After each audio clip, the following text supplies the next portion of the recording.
Вечерва со вас, во Дневникот на КТВ, Лилијана Митрова. Добро вечер. Го следите Централниот дневник на КТВ телевизија, а во прилог настаните од денот. Напредуваат градежните активности на затворениот базен на локацијата на поранешна Лалуна. Овој затворен базен е со димензии 25 на 9 метри и длабочина од 1,20 метри. Истиот првенствено ќе се користи за децата од основните и средните општински училишта, но рекреативно ќе можат да го користат и сите останати граѓани. Во моментов започна лепењето на плочките во базенот, паралелно се работи во машинската просторија, а интензивно се изведува и партерното уредување на просторот околу објектот, информираат од локалната самоуправа. Во текот на вчерашниот и денешниот ден се вршеше обележување на средната разделна линија на локалниот пат кој ги поврзува селата Ресава и Бегниште во вкупна должина од 9 километри, информираат од локалната самоуправа. Со оваа активност значително се подобрува прегледноста и безбедноста на патот, особено во ноќни услови и при намалена видливост. Од општината истакнуваат дека целта е обезбедување посигурно движење за сите учесници во сообраќајот, како и создавање почиста, побезбедна и поуредена патна инфраструктура. Повеќе од 70 пензионери од Росоман користат бесплатен јавен превоз. Покрај финансиската заштеда, тие добиваат полесен и подостапен пристап до институциите во соседно Кавадарци. Повеќе од 70 пензионери од општина Росоман веќе ја користат можноста за бесплатен јавен превоз, мерка што беше воведена со цел да им се олесни секојдневието и да се намали нивниот финансиски товар. Општина Росоман е тесно поврзана со општина Кавадарци, каде жителите на општина Росоман секојдневно ги користат услугите на Министерството за внатрешни работи, Општата болница, Центарот за социјални работи, како и многу други институции и услуги. Со оваа мерка, пензионерите заштедуваат значителни финансиски средства, а истовремено добиваат полесен и подостапен пристап до институциите и услугите што им се потребни. Од општина Росоман потенцираат дека грижата за повозрастните е нивна обврска, а подобрувањето на квалитетот на животот останува еден од приоритетите на општината, па затоа продолжуваат со политики што носат реални придобивки за нивните сограѓани.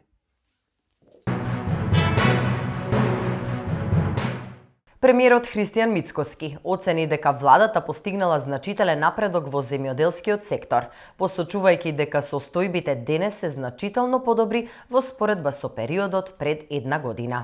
Најпрво треба да споменеме како беше и како е. Не треба да заборавиме дека акумулациите кои што се користеа за наводнување на земјоделските посеви во август месец 2024 беа на 8%. Денеска се над 70%. Со домакинско работење и со начин на кој што оваа влада функционира, речиси 9 пати е зголемен, 10 пати е зголемен капацитетот на акумулациите. Второ, треба исто така да се спомене дека 3 плати на влада и водостопанство не беа исплатени на вработените. Кога зборуваме и кога критикуваме, посебно ова се однесува на опозицијата, мора малку да направиме една ретроспектива како беше, затоа што знаете вие морате да компарирате нешто со нешто, не можете на чувства да зборувате. Така што, еве, јас и тоа би го споменал, дека 3 плати не беа исплатени, исто така и во национални шуми 3 плати не беа исплатени. Да не зборам колку се доцнеше со субвенциите, две годишни програми отприлика се доцнеше со субвенциите. И сето тоа создаваше, би рекол, еден немир, една неизвестност и така натаму.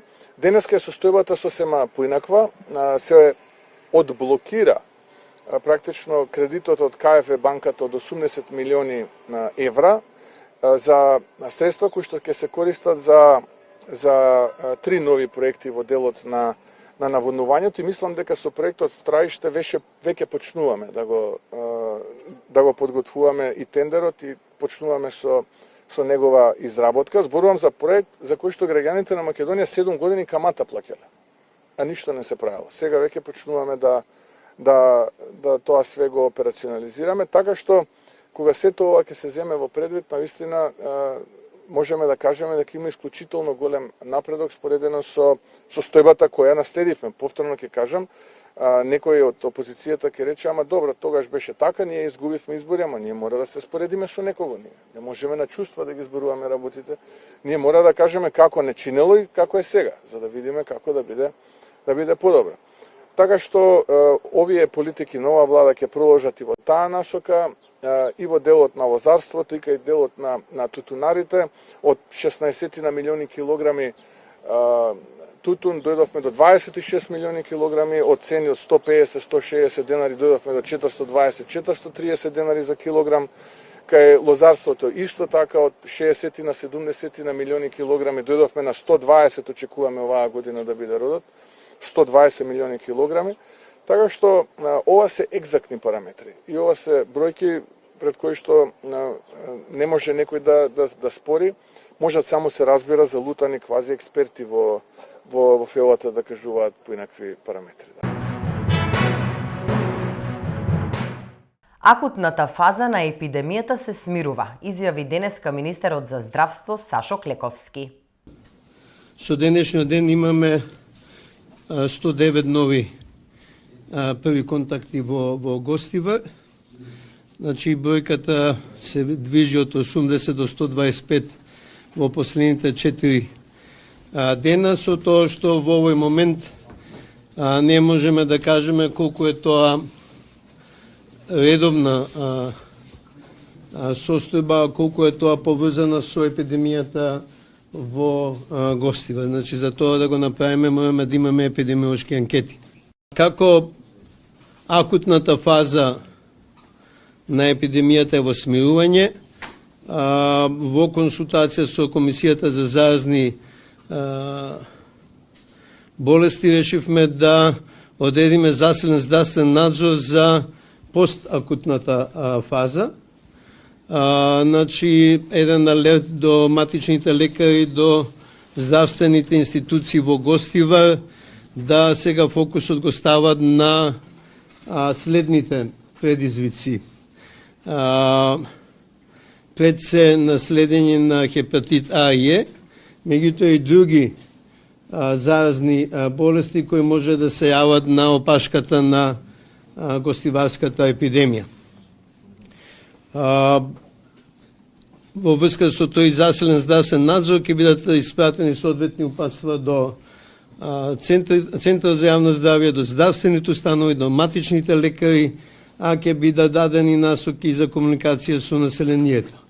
Клучно е да има рано препознавање за да можеме да реагираме соодветно, а здравствените установи се веќе подготвени во смисла на капацитет за тестирање на третман.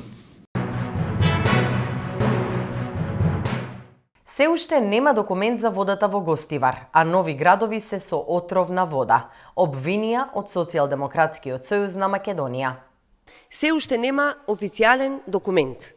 Се уште никој не го покажа подпишаниот извештај со анализите за техничката вода во Гостивар. Кој институт, кој подпишал и одобрил? Кои се параметрите од анализата на водата? Додека граѓаните чекаат, водата е отруена во повеќе од 8 населени места. Во Гостивар, труење, хиперхлорирање, техничка вода, се уште без официјално подпишан извештај. Крушево, вода заматена и микробиолошки неисправна, затоа што уредот за хлорирање еден час немал струја. Маврово, привремено водата не е за пиење. Лепенец и Вардар, бела пена, 4 дена тишина. Валандово, присуство на арсен. Лешок, колиформни бактерии. Постојано и водата во Булачани не е безбедна за пиење. Мицкоски и организираната криминална група ВМРО-ОКГ ја отруја цела Македонија. Граѓаните пијат отров, а одговорни нема. Мора да се знае кој е одговорен за извештајот од анализите на водата. Мора да знаеме кој ќе сноси кривична одговорност за тоа што се случува низ целата држава. СДСМ бара итно да се направат анализи на водата во цела Македонија. Во 8 населени места, почитувани, има отровна вода. Цел град е отруен со над 4000 луѓе на кои им била потребна лекарска помош. Не само политички. И кривично треба да одговараат Клековски, Андоновска, директорите на локални центри за јавно здравје, сите кои знаеле, а криеле, кои не презеле мерки и не го заштитиле здравјето на граѓаните. Затруењето на цела Македонија мора да има кривична одговорност. Мицкоски пак го копира Вучик. Се е копи-паст, само со неколку дена за доцнување, обвинувања од опозиционата Социјалдемократски сојуз на Македонија. Мицковски вчера ги повика граѓаните да пријавуваат корупција и најави бесплатна линија. Ова е директна копија на кампањата што токму сега се води во Србија. СДСМ уште претходно најави дека Мицковски, по углед на постариот брат од сестринската партија, ќе ја препише и оваа мерка. Се е копи-пейст, само со неколку дена за доцнување. Во Србија, половина од граѓаните на порталот за пријава го пријавуваат токму Вучик. Мицковски не мора да се замара. Линијата за пријава кај нас е веќе отворена. Веќе 6 месеци стои на веб адресата micko.mk. Да го известиме дека и него веќе го пријави половина Македонија. Него и неговите соработници од организираната криминална група ВМРО. Единствен проблем е што исто како Вучик во Србија и Мицковски го приватизираше обвинителството.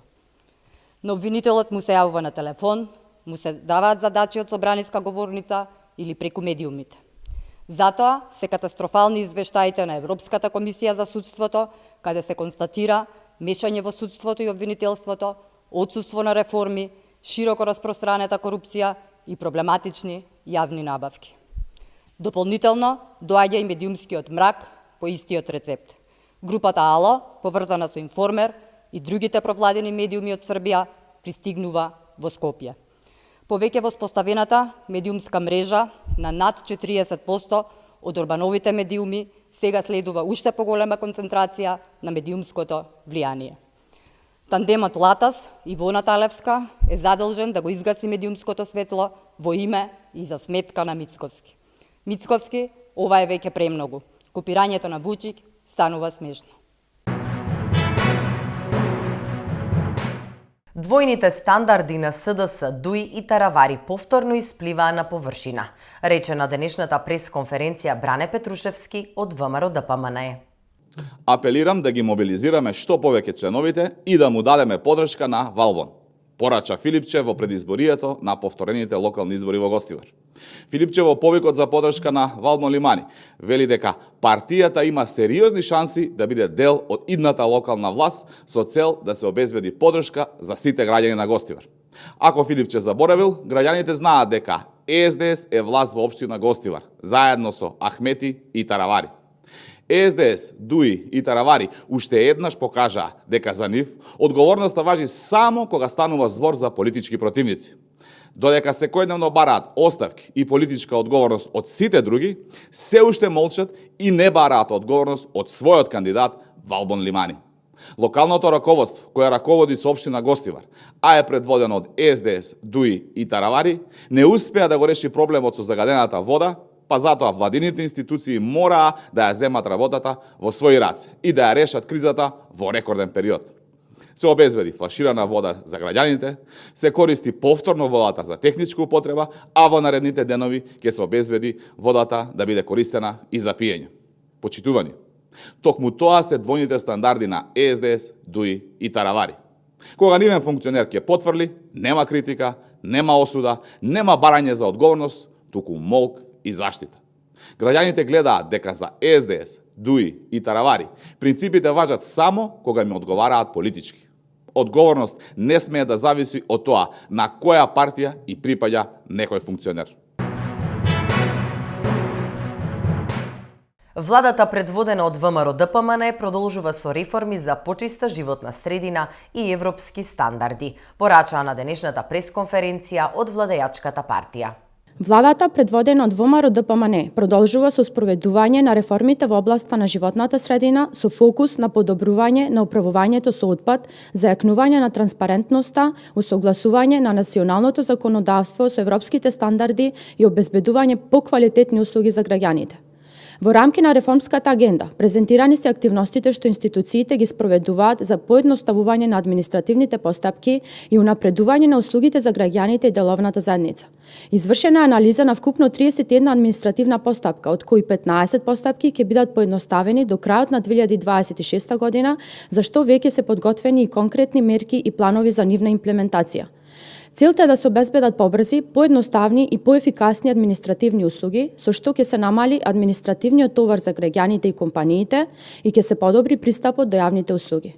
Веќе е испорачана значајна комунална опрема и механизација за општините во рамки на регионалниот систем за управување со отпад, а се подготвуваат тендерите за изградба на регионалните центри во Русино, Иновации и претоварните станици, а во напредна фаза е центарот во Свети Николе. За поголема транспарентност, започната е подготовка на дигитален регистар со јавно достапни податоци за индустриските емисии. Домашната легислатива во овој сектор се усогласува со европските стандарди, преку Законот за климатска акција, како и новите закони за природа, животна средина и заштита на Белчишко и Студенчишко блато. Владата, предводена од ВМРО ДПМН, ќе продолжи со доследна реализација на реформите во областа на животната средина, инвестирајќи во одржливи решенија, модерна инфраструктура и законски реформи усогласени со европските стандарди. Со конкретни политики и мерки се создаваат услови за почиста и поздрава животна средина, поголема транспарентност и поквалитетни услуги, со што директно се подобрува квалитетот на животот на граѓаните и се обезбедува одржлив развој за идните генерации. Продолжуваме со вести од спортот. Ракометните прволигаши во новата сезона нема да можат да ангажираат странци. Федерацијата за новата сезона ќе обезбеди комплетна опрема за сите прволигаши и во машка и во женска конкуренција. Ракометната федерација на Македонија донесе историска одлука за да им помогне на ракометните прволигаши во машка и женска конкуренција. За таа цел, за сите играчи и членови на стручните штабови, ќе обезбеди спортска опрема од охридскиот бренд Стелар, кој веќе соработува и со дел од суперлигашките клубови во Македонија. Секоја екипа ќе добие опрема за 16 ракометари, како и опрема за стручниот штаб. Предвидени се по 2 комплета спортска опрема и тренерки, со што клубовите ќе имаат унифициран настап во текот на сезоната. Паралелно со оваквата одлука, Федерацијата на конференцијата на клубовите донесе уште една револуционерна одлука, па така, од новата сезона, странски ракометари нема да имаат право на настап во првата лига. Првата лига треба да биде простор во кој поголема шанса ќе добијат македонските ракометари, односно младите играчи, кои треба да собираат минутажа, искуство и надпреварувачки континуитет. Во првата машка лига оваа сезона ќе учествуваат 14 клубови, а меѓу нив се Драчево јуниор, Шампион, Вардар Неготино, Радовиш, Преспа, Партизан спорт, Аеродром, Илинден, Пролет, Текстилец УГД, Овче поле, Јехона, Македонија Ѓорче Петров и Сокол Саса. Во новата сезона ќе се игра во една група, според двокружен систем, дома-гости, со вкупно 26 кола. Првопласираниот тим директно ќе обезбеди место во Суперлигата за следната сезона, додека второпласираниот ќе игра бараж против 11-то пласираниот тим од Суперлигашкиот плей-аут. Струга ќе го завземе местото на Пролет во ракометната Суперлига. Од следната сезона ќе се менува системот на разигрување, а бројот на екипи ќе остане ист. Во пресрет на новата сезона, македонскиот ракомет го зафатија низа турбуленции. Најголемата е откажувањето на еден од редовните учесници во лигата, ракометниот клуб Пролет, кој официјално се повлече од настапите во Суперлигата и во новата сезона ќе се надпреварува во првата лига. Пролет остана без генералниот спонзор Тинекс, поради што клубот не беше во можност да обезбеди услови за настап во македонската ракометна елита. Ракометната федерација експресно реагираше, па екипата на Струга ќе го завземе местото на Пролет. Струга минатата сезона испадна од Суперлигата, откако беше елиминирана во бараж пресметката за опстанок од екипата на Младост од Богданци. За оваа сезона, машката Суперлига ќе се игра по стариот систем, во кој ќе има 12 екипи, кои после регуларниот дел ќе разигруваат за титулата и за опстанок. Но, од сезоната 2027-28, во Суперлигата ќе има поинаков систем, особено во делот на разигрувањето. Според предлогот, во Суперлигата ќе играат повторно 12 екипи, кои во регуларниот дел ќе одиграат 22 кола. Потоа, екипите ќе бидат поделени во 3 групи. Во првата група ќе играат клубовите кои во регуларниот дел биле од првото до четвртото место и тие ќе разигруваат за титулата. Во втората група би биле екипите од петото до осмото место и тие би се бореле за евентуален пласман во европските купови. А во последната група би биле екипите што во регуларниот дел биле од 9-тото до 12-тото место и тие би се бореле за опстанок.